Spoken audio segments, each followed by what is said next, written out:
Presidente. Sr. Primeiro-Ministro, o Sr. Primeiro-Ministro tem consciência, ao longo destes 2 anos, de quantas vezes já anunciou aqui alguns sinais que considerava extraordinariamente positivos, anunciou que a breve prazo viria aí a recuperação. O Sr. Primeiro-Ministro tem consciência de quantas vezes fez o papel que está a fazer neste preciso debate? É sempre a mesma coisa, Sr. Primeiro-Ministro.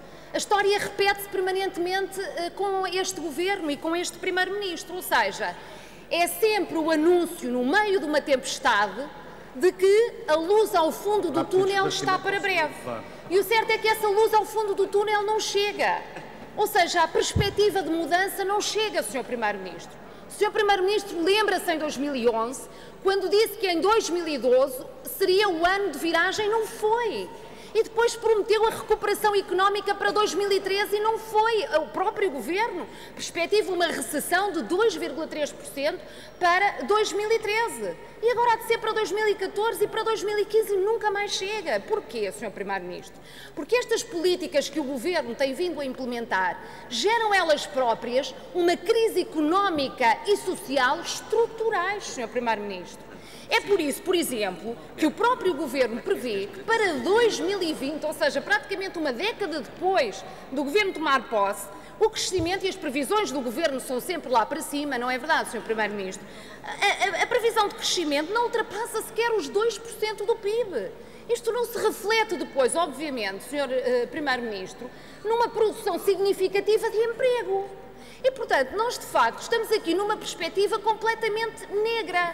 Quem ouviu o Sr. Primeiro-Ministro no início do mandato, quem diria que chegaríamos ao debate do Estado da Nação de 2013 nestas condições em que estamos hoje, com níveis de desemprego absolutamente assustadores, com níveis de pobreza absolutamente hediondos, com um empobrecimento crescente no país, com níveis de recessão completamente devastadores do país, Sr. Primeiro-Ministro. Isto, de facto, neste momento não tem solução.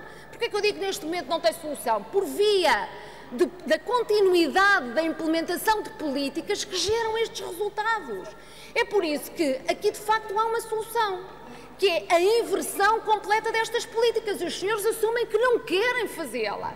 Não querem fazer essa inversão e, portanto, não obterão, de facto, resultados sustentáveis visíveis, Sr. Primeiro-Ministro.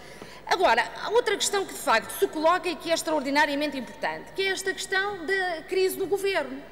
E poder-se dizer assim, olha, zangaram-se, acontece. Não é nada disso, Sr. Primeiro-Ministro. Foi que é mais ou menos isso que o Sr. Primeiro-Ministro quis fazer aqui passar, até dizendo que são tricas laterais, não é verdade? Sr. Primeiro-Ministro, estamos a falar de coisas muito sérias.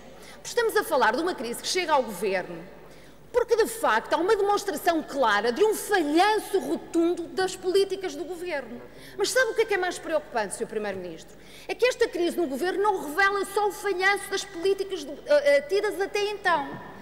O que eu considero, que os verdes consideram, que ela revela mais do que isso, é que as perspectivas futuras não são nada boas. Porque se as perspectivas a curto prazo se revelassem para o Governo boas, esta crise no Governo não se tinha dado. E, portanto, o quadro à vista é negro, Sr. Primeiro-Ministro. E isto é que é verdadeiramente preocupante. Não há remendos para pôr no Governo, Sr. Primeiro-Ministro. Não peça isso ao país, não peça essa benesse ao país, essa segunda oportunidade ao país. Aquilo que o Sr. Primeiro-Ministro tinha a aprovar ao país, já aprovou. Não peça mais oportunidades. Falhou, Sr. Primeiro-Ministro.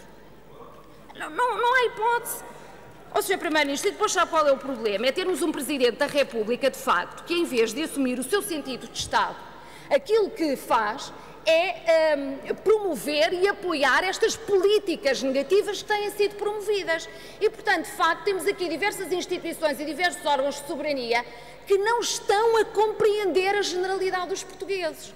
Porque a tensão social, de facto, é grande, Sr. Primeiro-Ministro. O descontentamento, a frustração é grande, mas o Sr. Primeiro-Ministro esperaria outra coisa. Não pode ser. O Sr. Primeiro-Ministro chegou ao Governo mentindo. Tem consciência disso, Sr. Primeiro-Ministro? O Sr. Primeiro-Ministro disse que ia fazer coisas que não fez e que não ia fazer coisas que fez. Sr. Primeiro-Ministro, não é assim que se pode estar em política. A palavra dada aos portugueses tem que valer alguma coisa. A palavra das pessoas que estão na política em representação dos portugueses tem que valer alguma coisa. Sr. Primeiro-Ministro, eu gostava de terminar colocando-lhe um desafio e fazendo uma informação. O desafio é o seguinte, ou talvez transforme este desafio numa mesma pergunta.